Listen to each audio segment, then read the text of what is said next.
The greatest American hero.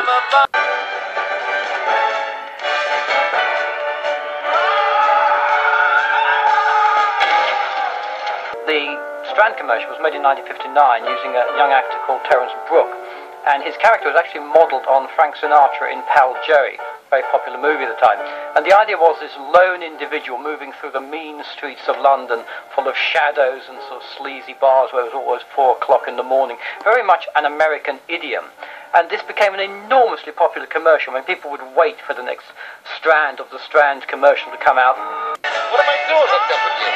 We couldn't agree on how to make Kool-Aid. The problem with it was it actually didn't move any packets of cigarettes. And the post-mortem's conclusion was that people missed the message.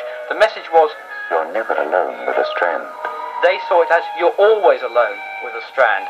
And whilst they were intrigued by the character, they couldn't identify with the character. Remember, 1959 was an enormously conformist era in British social history. It was only 14 years after the war had ended. People didn't want to step outside society. They wanted to be very much a part of society. What powers of invisibility? I lost the instruction book.